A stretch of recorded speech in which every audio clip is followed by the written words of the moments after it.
быстренько, едем, мой миленько, тихою водою, ой, здоровою женой. Тихою водою,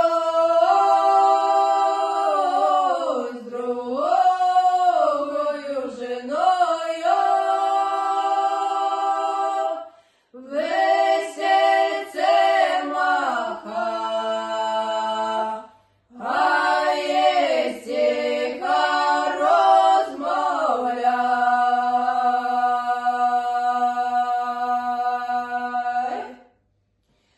Завів би я жонеко, дай греху боюся, нічого боя, отца милый мой милей.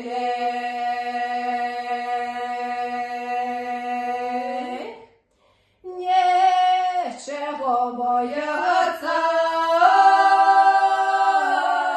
милий мой миленько,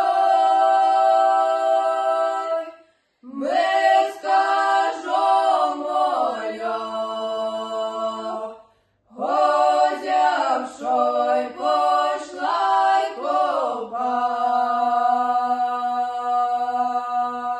ковбас. О, мила, почуй.